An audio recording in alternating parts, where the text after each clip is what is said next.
What's going on, guys? For the first time in a long time, I decided to go live. I just wanted to talk about one thing in particular. Which side do you want? Apple or Samsung? Now we know just a few weeks ago we saw the Note. Now we saw the 11, the iPad, the watch. Let me talk about it for a second. Lego.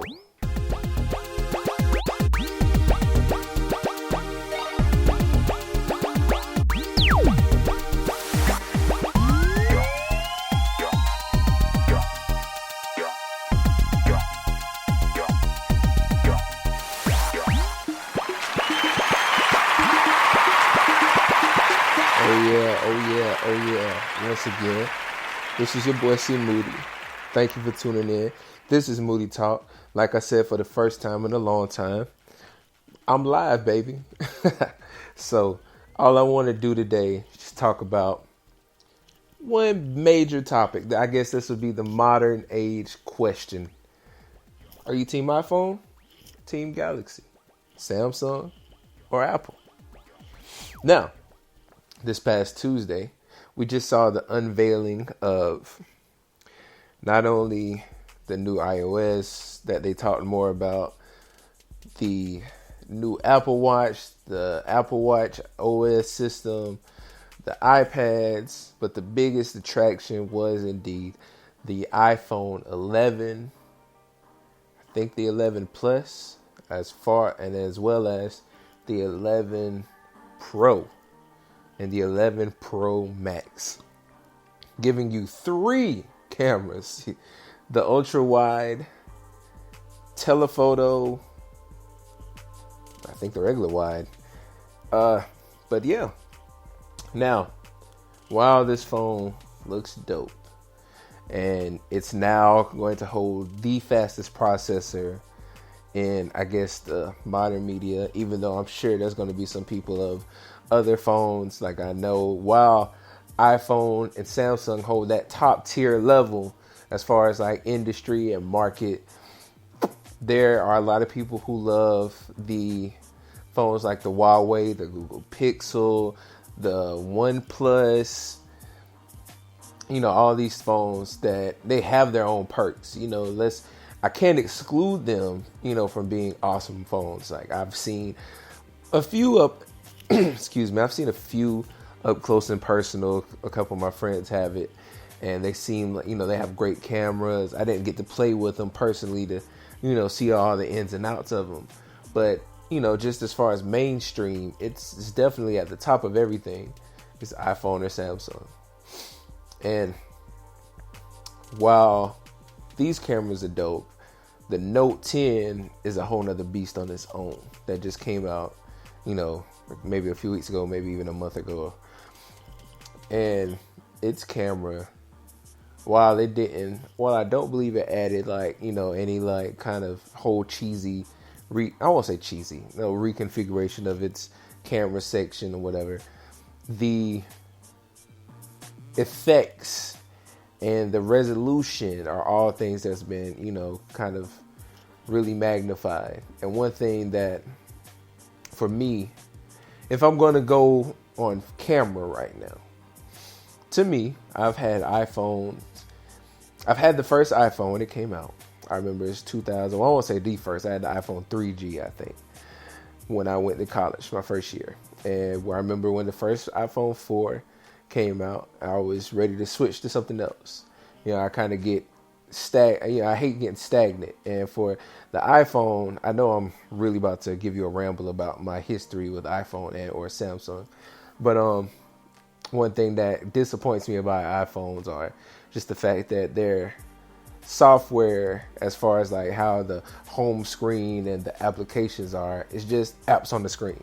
There's no kind of really manipulation or customization to kind of make it your own, which is something that I find very fond of the Android OS systems, and especially the Note phones. I didn't get I think I first got into it with the Note 3. Or the Note, I know the Note 3, and definitely my favorite one was the Note Edge. And it was just, it's just something totally different.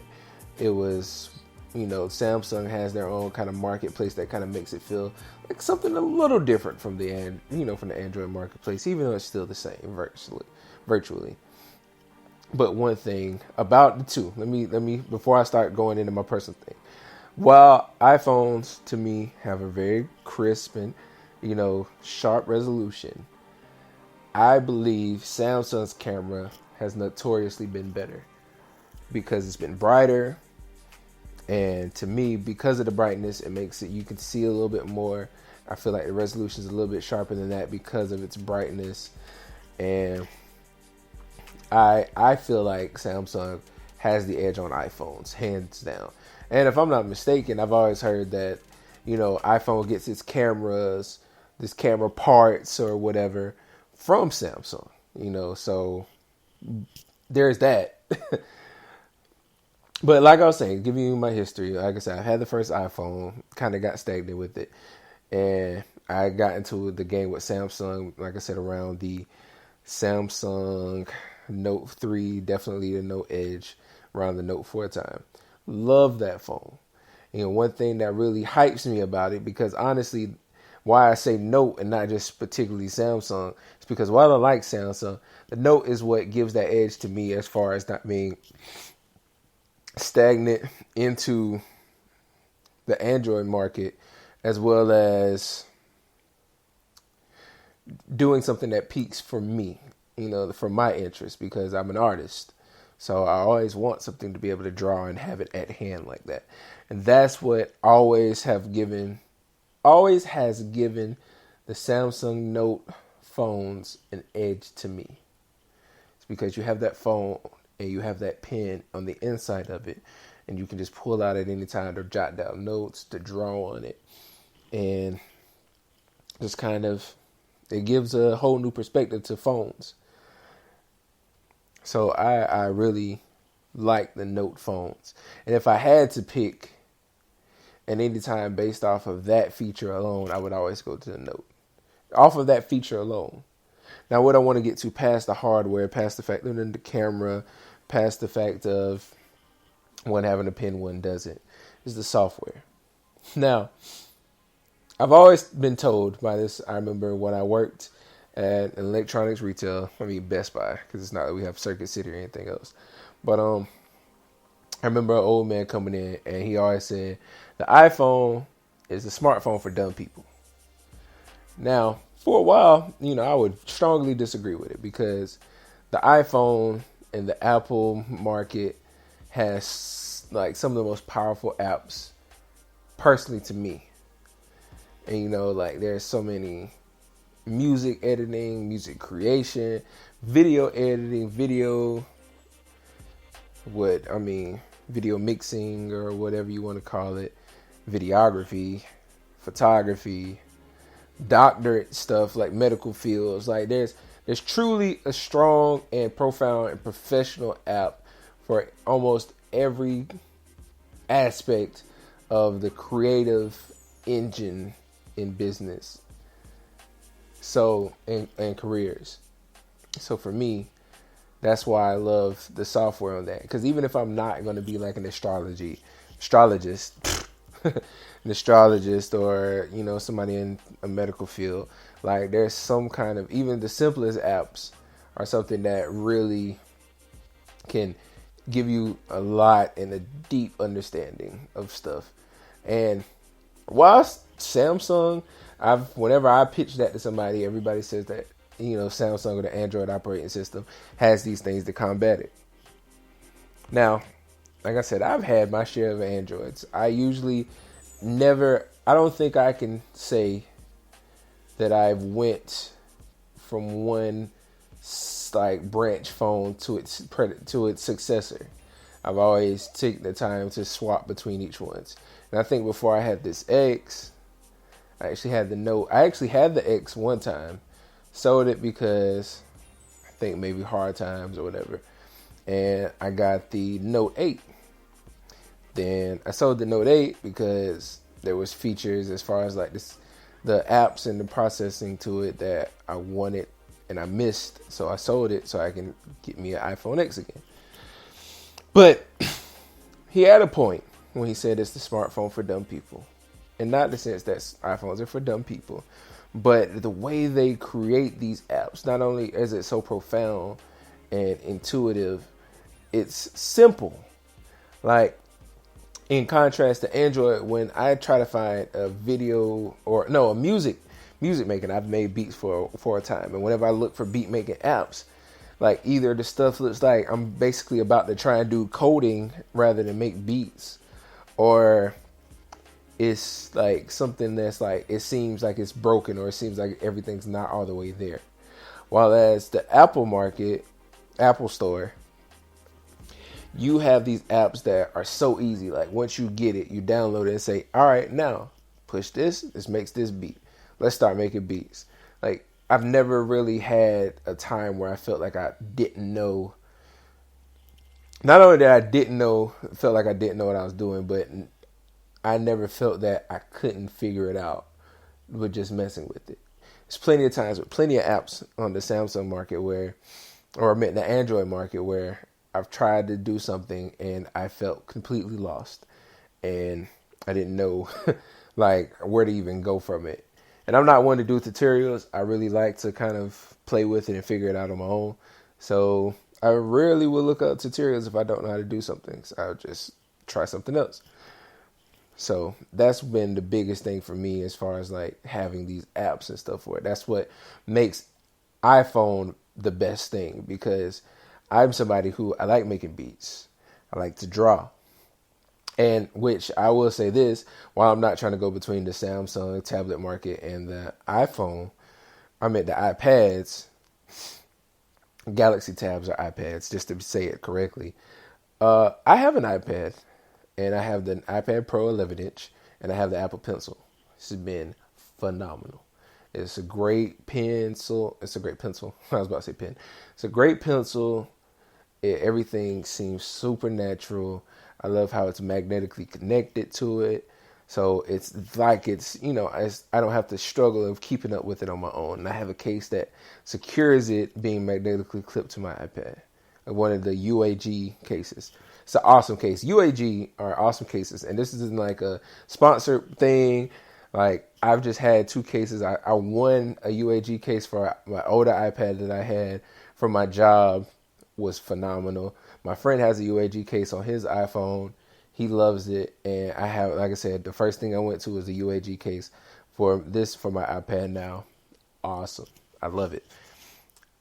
But the thing again that hits me, the pencil is outside. It's so much simpler to have it inside. And even Samsung's went away from that. There's no more note tablets anymore. They're just making tablets with a pencil. And I feel like they're backtracking to me, because having it in my tablet to just take out and start working on what seems like the most simplest thing, because I literally don't have to be like, oh, I have to get my iPad and let's say, example, for the first time, I went to sleep with my iPad, which has my Apple Pencil connected, in the bed. And I heard it in the middle of the night fall over the side of the bed. Guess what? Everything opened. The case opened. It didn't fall out of the case, but it opened up. And my pencil was gone. So it was somewhere under the bed. This is a disappointing thing in contrast to having something that's already in your tablet or your device. Strike for Samsung. But like I said, for me, the apps and stuff are so profound and yet so simple that it's the perfect blend for me. And that's why I am a huge Apple person. Like I have the iPhone X. This is where I'm recording to you off of right now. Funny thing is, I'm using Samsung headphones with the mic to talk to you right now. And I have the iPad Pro. I'm actually going to get the Apple Watch Series 4, which, while I'm on this, I find it odd that while they released the new Apple Series 5 and the iPhone 11, 11 Plus, 11 Max, 11 Pro, and 11 Pro Max, that now on the Apple Store, they've virtually discontinued the Apple Watch Series 4 and the iPhone X and the XS. They still have the XR, but it's like you're jumping from 8 to 11, and you're jumping from Series 3 to Series 5, because they still have the Series 3, and they still have the iPhone 8. And I find it just really odd, because I had the Series 4 for a while, and it was an amazing watch. And one thing I didn't like about the Apple Watch coming into it, which is another thing I can pitch on, is the watches. Samsung watches.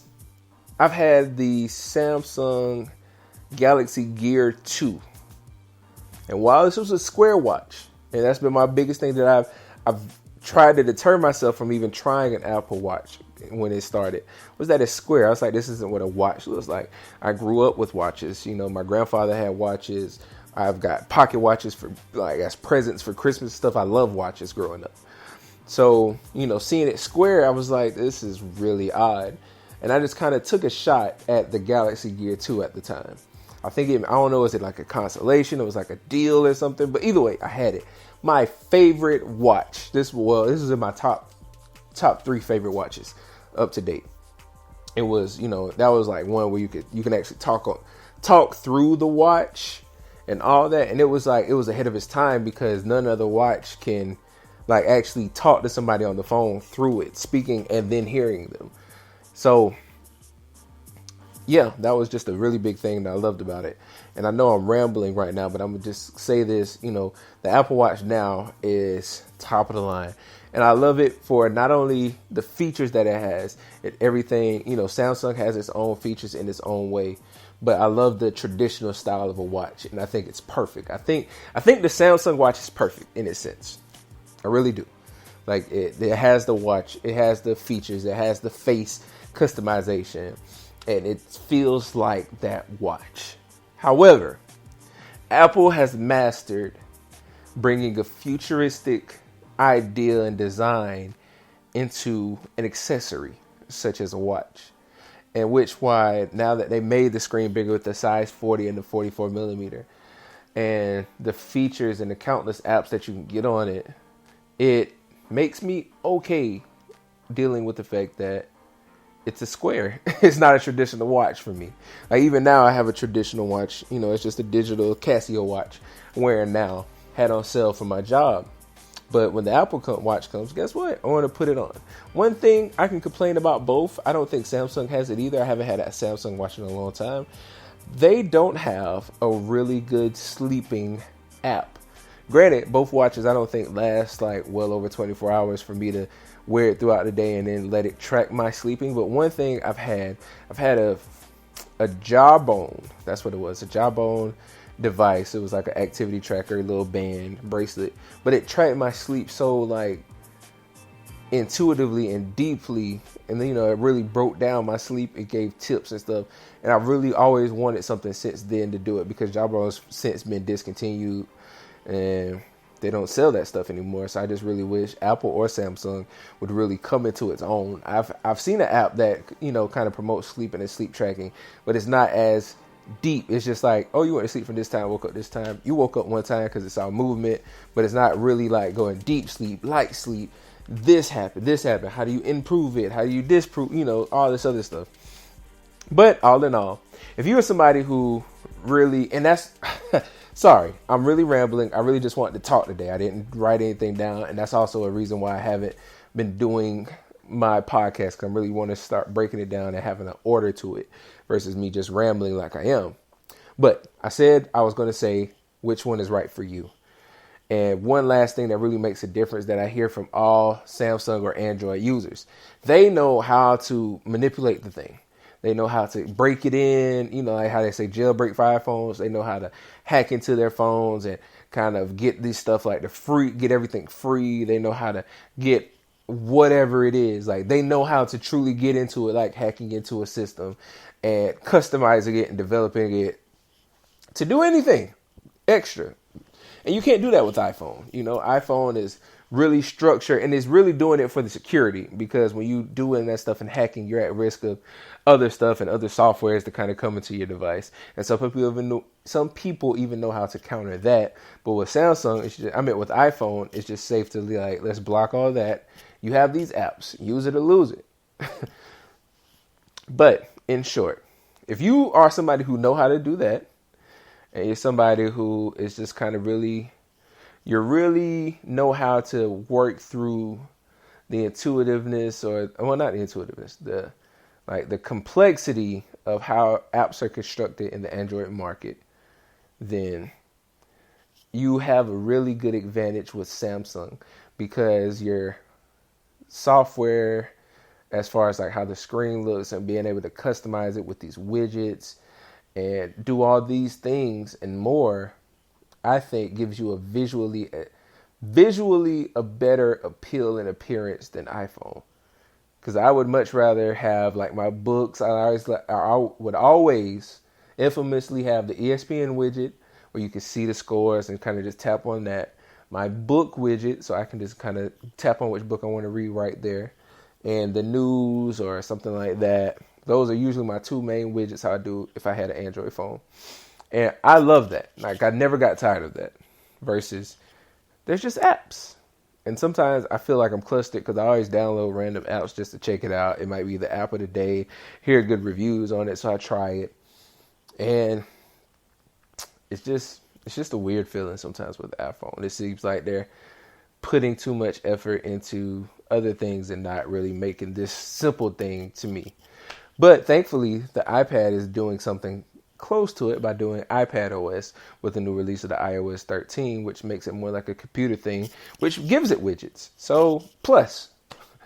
But like I said, if you are someone who can break down that complexity and make it simple to you, Samsung is the advantage. And especially if you're somebody who's creative and you have a pencil in your phone. Like, honestly, I've been debating with myself for the last few days whether or not I want to trade in my iPhone and work towards the Samsung Galaxy Note 10. Now, will I regret it? Yes, because most of the work I do are on these apps that aren't on Samsung market or the Android market. So I'm going to stay in the Apple ecosystem for that very feature, because these are stuff that I need for my business, my logo designs, my video editing, stuff that I don't have there. It's plain and simple. Now, if you're somebody who likes simplicity and still being majorly creative, majorly effective, majorly efficient, and you don't mind the fact that you kind of just have apps on the screen, but have a decent camera, versus Samsung having a better camera. In my opinion, Samsung has the better camera. I don't care about this feature with 3 different cameras on the iPhone 11 Pro. Samsung Note, the feature that I saw that I didn't see on the other one, while you still have 3 different cameras running at one time, which is very cool. I'll give it that. And if you're doing film, then boom, another plug for Apple. Samsung's Note 10 has the feature where, you know how we have portrait mode on the iPhone where you take the picture, it focuses on the main thing and blurs out the background? They do that for video now.